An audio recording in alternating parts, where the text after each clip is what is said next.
भाई बहन, आँख और कान खोल देंगे।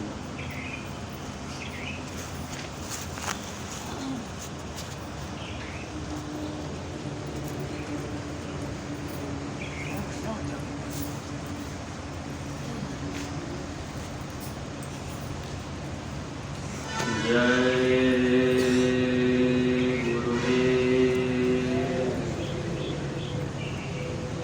जय गुरुदेव,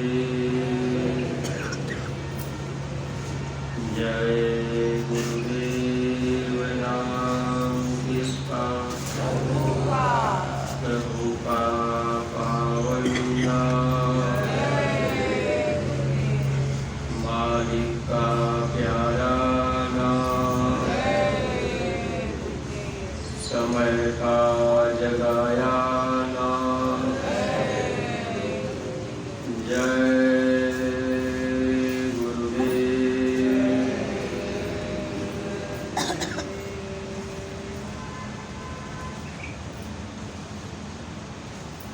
शब्द रूप में विराजमान परम पूज्य स्वामी जी महाराज,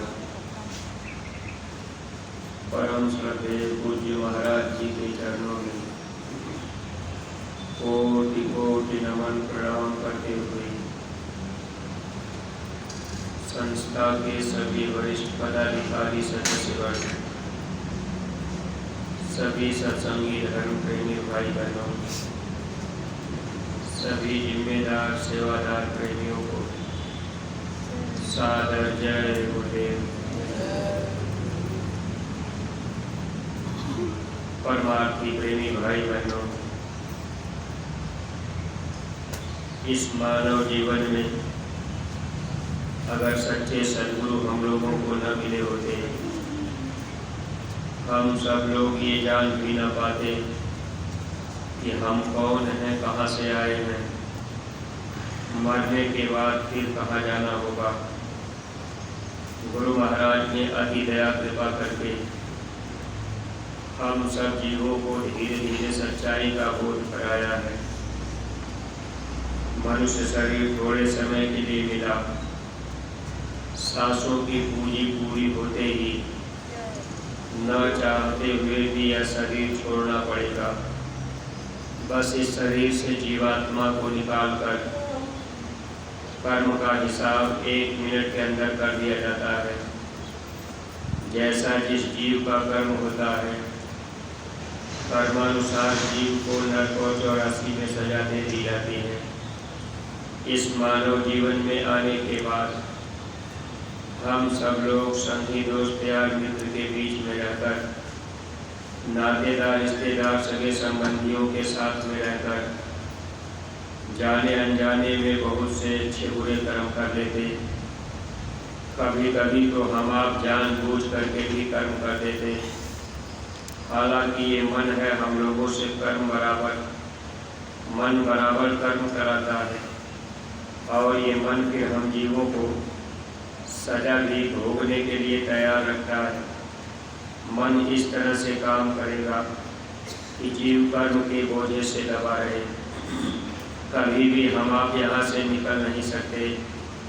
महापुरुष जब जीवन में मिल जाते हैं तो धीरे धीरे कर्मों के बोझ को हल्का करने के लिए हम जीवों को एक साधन बता देते हैं।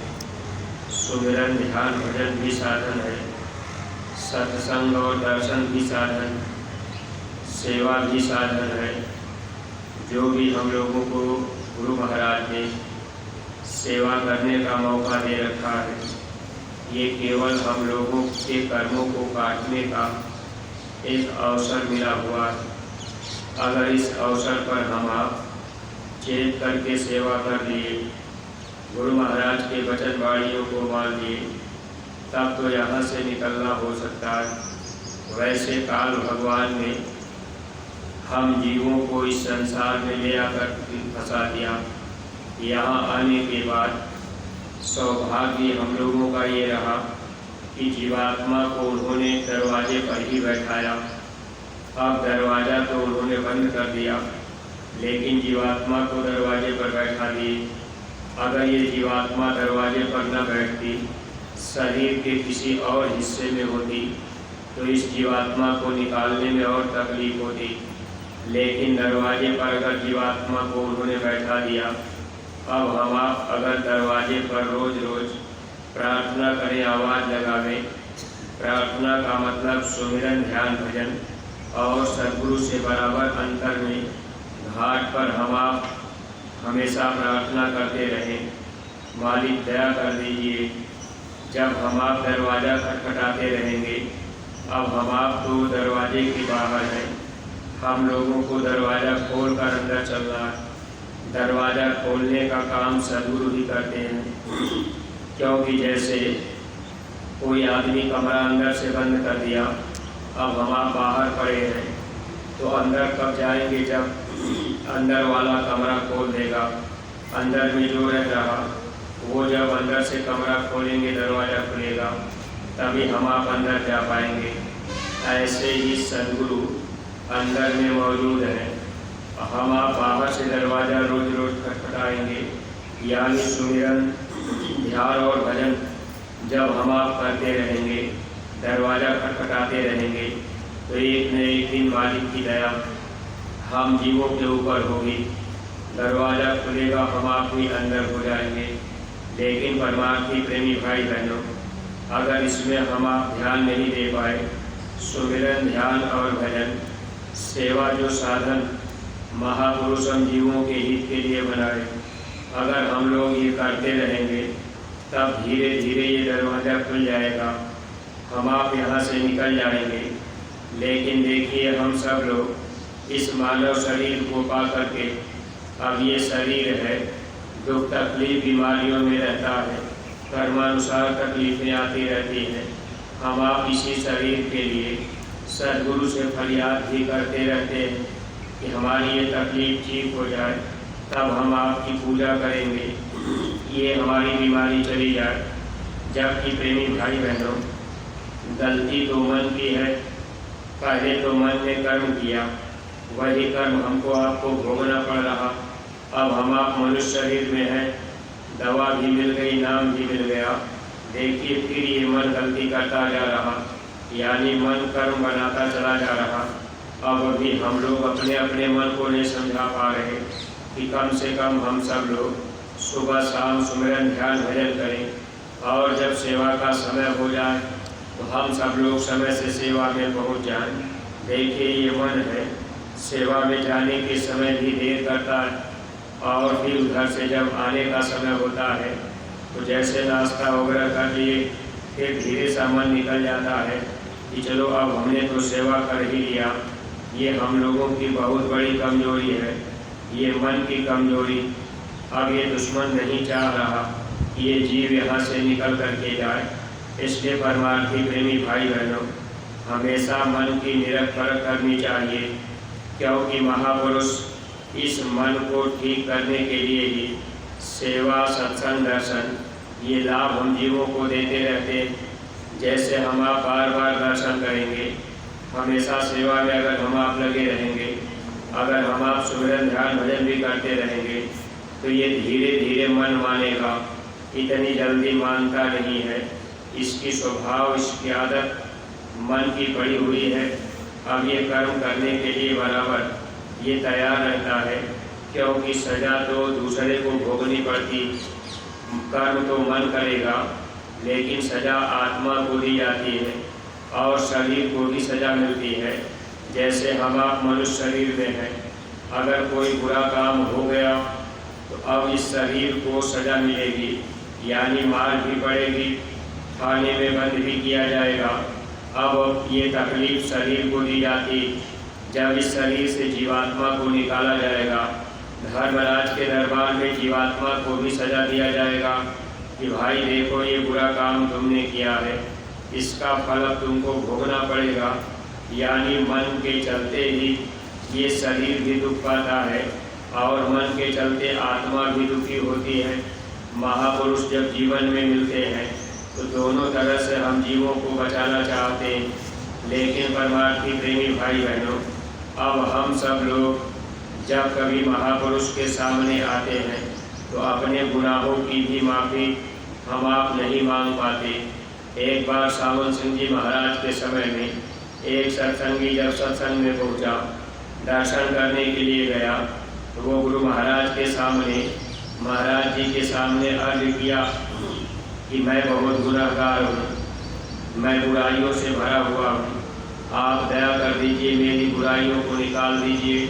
जब कभी वो सामने होता था, अपनी बुराइयों की, गुनाहों की माफ़ी मांगा करता था, लेकिन परमार्थी प्रेमी भाई बहनों, गुनाहों की माफ़ी मांगने में भी ये धीरे धीरे मन आदत बना लेता है, यानी गलती भी होती रहती है और हम आप माफ़ी भी मांगते रहते हैं। सच्चे दिल से हम आप प्रार्थना नहीं कर पाते। अगर सच्चे मन से हम आप प्रार्थना करें, अपने गुनाहों की माफ़ी मांगें, हम आप रोएं, तब तो हम जीवों पर दया हो जाए। लेकिन मन का स्वभाव बन जाता है, सच्चे मन से हम आप माफ़ी भी नहीं मांग पाते। ऐसे ही समय धीरे धीरे हम लोगों का निकल जाता और जब ही समय पूरा हुआ, फिर आत्मा को सजा भी सुना दी जाती है और ये दुख तकलीफ हम आप सहते रहते हैं। तो जिसने गलती किया, अब उस गलती करने वाले पर हम लोगों का ध्यान नहीं जाता। गलती करने का काम हमेशा मन करता है, मन मतंग माने नहीं, जब तक खता न खाए। ये मन जब तक गलती नहीं कर देता तब तक मानता नहीं। जब गलती हो जाती है तब हम आप थोड़े समय के लिए पश्चाताप करते हैं कि भाई ये गलती हमसे हो गई, अब आगे गलती नहीं करेंगे। फिर 2 दिन 4 दिन बीता, फिर ये मन उसी तरह से गलती कर देता है। तो देखिए किस तरह से ये मन हम लोगों को धीरे धीरे अब कर्मों के बोझ से दबाने का काम करता है। महापुरुष जब मिलते हैं तो कर्म के बोझ से हम लोगों को उठाने का काम करते हैं, यानी कर्मों का बोझ भारी होगा तो ये जीव उठ नहीं पाता है। जब बोझ हल्का होगा तब ये सूरत ऊपर के लोगों में जा पाएगी। जैसे किसी आदमी के ऊपर बहुत ज़्यादा वजन रख दिया जाए तो वो आदमी बिल्कुल चल नहीं पाएगा। ऐसे ही प्रेमी भाई बहनों, जीवात्मा के ऊपर जो कर्मों का बोझ है वो मन बराबर बोझ को बढ़ाता रहता है। सद्गुरु जो साधन बताते हैं, सुमिरन, ध्यान, भजन, सेवा, दर्शन, इससे बोझा हल्का होता है। लेकिन हम आप इसमें भी अपना समय बहुत कम दे पाते हैं। कभी मौका भी मिलता है सुमिरन, ध्यान, भजन करने का, कभी सेवा करने का, दर्शन करने का, तो उसमें भी हम आप मारा मारी इधर उधर कर देते हैं। दर्शन करने का भी मौका मिले तो हम आप अगर दर्शन करते समय सद्गुरु की नज़रों में अपनी नज़रें मिलावें तो दया की धार हम लोगों को पूरी पूरी मिले। अगर दूर से ही हम आप प्रणाम कर दिया करें लेकिन नज़रें महापुरुष की तरफ मिले तब तो हम लोगों को दया मिल जाती है। लेकिन हम आप भी जब कभी कभी दर्शन करने का मौका मिलता है तो हम आप क्या करते, बस हम आप ये सोचते हैं कि भाई किसी भी तरह से महाराज जी का पैर ही पकड़ लें। जबकि प्रेमी भाई बहनों, बराबर ये बात बताई जा रही, ऐसे समय इस महामारी में हर लोगों को बचाव अपना अपना रखना चाहिए। और जब हम आप पूज्य महाराज जी का दर्शन भी करने जाते हैं तो ध्यान ये रखना चाहिए कि हम आप दूर से ही प्रणाम कर दिया करें। अगर दृष्टि से मिल जाए तो सबसे अच्छा दर्शन का फल मिलता है, क्योंकि जब दृष्टि से दृष्टि मिलती है तो जो भी गुनाह गलतियाँ हुई, अब ये मन जो है ये नज़रें झुकती, क्योंकि गलती अगर हम आप किए हैं, गुनाह अगर भारी है तो ये नज़रें झुकती हैं। नज़रें महापुरुष की नज़र से मिलनी नहीं चाहती। लेकिन अगर हम आप नज़र से नज़र मिला लें, सद्गुरु की नज़रों में अपनी आँखों को बसावें, तब तो प्रेमी भाई बहनों फिर हमको आपको लाभ मिलना शुरू हो जाए और अपनी आँखों में सद्गुरु का स्वरूप बसाने लगे, तब हम लोगों को दया मिलने लगे। लेकिन हम आप केवल यही सोचते हैं किसी भी तरह से बस हम पैर छू लें, हमारा काम बन जाए। परमार्थी प्रेमी भाई बहनों, दर्शन करते समय भी पूरा लाभ हम आप नहीं ले पाते। इसलिए हर परमार्थी प्रेमियों को चाहिए, देखिए गुरु महाराज ने दया कृपा करके हम प्रेमी भाई बहनों के हित के लिए बराबर एक मौका गुरु महाराज ने दे रखा है, सेवा का, दर्शन का, सत्संग का। तो हम आप बराबर अपने कर्म के बोझ को हल्के करने के लिए मन की निगरानी निरंतर करते रहें और सद्गुरु अगर कभी मान लीजिए कोई गुनाह गलती भी हो जाए, सद्गुरु ताड़ में भी कुछ कह दें या क्रोध में भी कुछ कह दें, तो जीव को कभी बुरा नहीं मानना चाहिए। ऐसा प्रेम सद्गुरु से करना चाहिए। अगर सद्गुरु डांट फटकार के कुछ कह भी दें, तब भी हमेशा दीन बन करके उनके साथ लगे रहना चाहिए। जैसे एक छोटा सा बच्चा, अबोध बालक, अगर माँ बच्चे को मार देती है, बच्चा रोता है, माँ जब चल देती है तो बच्चा रोते रोते पीछे पीछे चलता भी रहता है। ये बात नहीं कि बच्चा मुँह फुला के कहीं चला जाए, लेकिन ये काम अबोध बालक करता है। छोटा सा बच्चा है, माँ मार देगी तो रोने भी लगेगा और फिर पीछे पीछे माँ के चलेगा, माँ के पास ही रहना चाहेगा। इस तरह का प्रेम सद्गुरु से अगर हो जाए, अगर हम आप अबोध बन करके सद्गुरु के करीब रहकर यानी उनके वचनों का पालन करते रहें, कभी डांट फटकार भी पड़ जाए तब भी हम आप दीन बन करके लगे रहें, तब तो धीरे धीरे सद्गुरु हमको आपको उठा लेंगे। अगर मन के अंदर कोई अहंकार अकड़ गुमान आ गया, फिर हम आप ये सोचने लगे कि भाई हम ये डांट फटकार क्यों सहेंगे, हम चलेंगे अपने घर में सुख आराम से रहेंगे।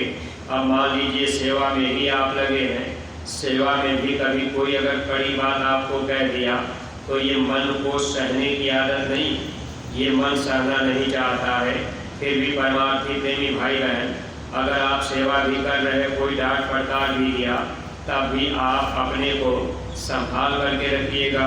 अगर डांट फटकार एक बार सुन भी लिए, फिर भी आप सेवा में लगे रहेंगे। ऐसे दीन जीवों का ही काम बनता है।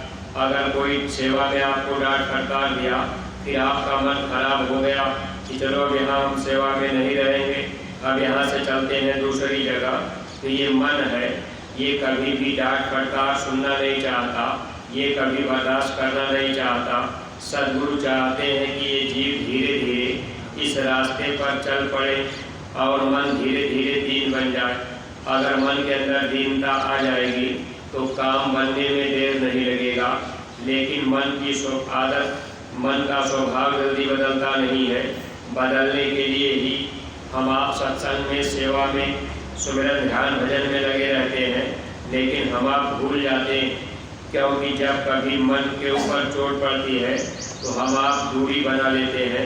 जबकि प्रेमी भाई बहनों, मन को जितना अधिक चोट पड़ेगी उतना ही ये कमज़ोर होगा। जैसे जैसे मन कमज़ोर होता जाएगा, वैसे वैसे आत्मा बलवती होती जाएगी, आत्मा के अंदर ताकत आती जाएगी।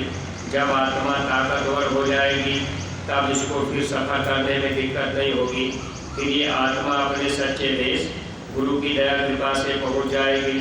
तो हम आप जो भी परमार्थी प्रेमी भाई बहन बराबर सेवा में अपना समय देते रहें और मन को घेर घार करके सेवा में लगाया करें। अब ये मन की अगर आदत बन जाएगी कि चलो भाई हम अस्पताल पर सेवा कर रहे हैं, और ये भी बात आपको बार बार बताई जा रही कि जो भी नए प्रेमी भाई बहन जब आप यहाँ आते हैं तो आप ये जानकारी कर लिया करिए कि हमको कहाँ सेवा करनी है। अब आप जानकारी नहीं करेंगे, आप सोचेंगे चलो हमको अस्पताल में ही सेवा करना। अब आप सब के सब लोग अस्पताल में ही निकल जाएंगे, तो अन्य सेवाएं जो यहाँ पड़ी हुई हैं उन सेवाओं को भी तो करना है।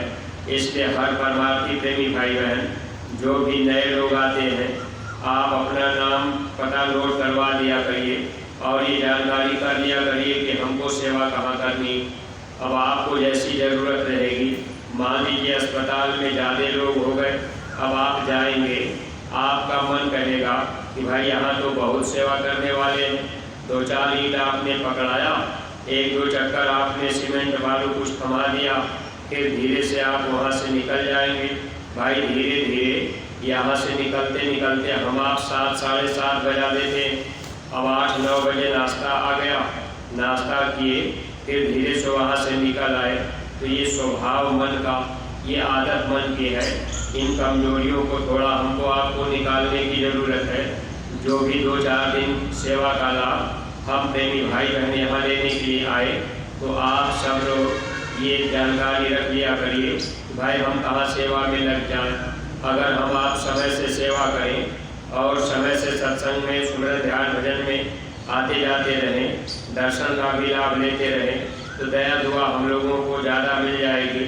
अगर ये मन की आदत को नहीं बदल पाए तो नुकसान ही नुकसान होगा। इसलिए जो भी नए प्रेमी आते जाते हैं, आप जानकारी कर लिया करिए कि हमें किस जगह सेवा में लगना है।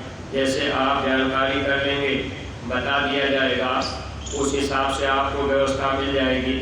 और सेवाएं चारों तरफ जो फैली हुई हैं, सब तरह की सेवाएं हो जाएंगी। इसका लाभ हम प्रेमियों को मिल जाएगा। जब अस्पताल में सेवादार कम पड़ेंगे, फिर आपको उधर भी भेज दिया जाएगा।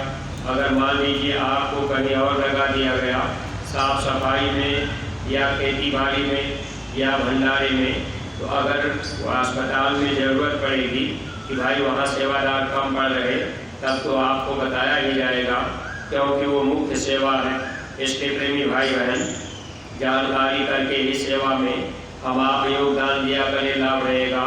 अगर हम आप गुरु दरबार में आए, अब कहीं अपना जगह मिल गया, रहिए अपना कहीं संपर्क है, वहाँ हम आप चले गए, अब पढ़े, इच्छा किया तो सेवा में पहुँच गए, नहीं मन किया तो चुपचाप पड़े रह गए। अब यहाँ कोई डांट फटकार तो लगाता नहीं कि भाई आप कहाँ सेवा कर रहे, कहाँ रह रहे।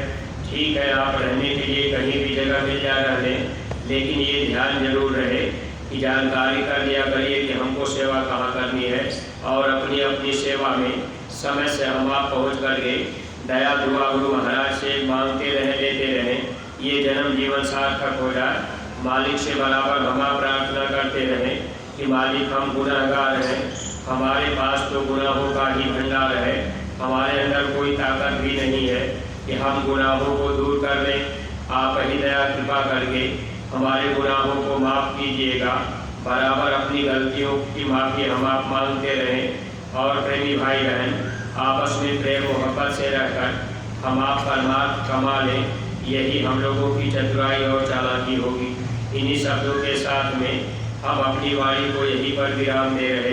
कोई बात अगर अटपटी लग गई हो तो आप लोग अपना छोटा भाई समझकर क्षमा कीजिएगा।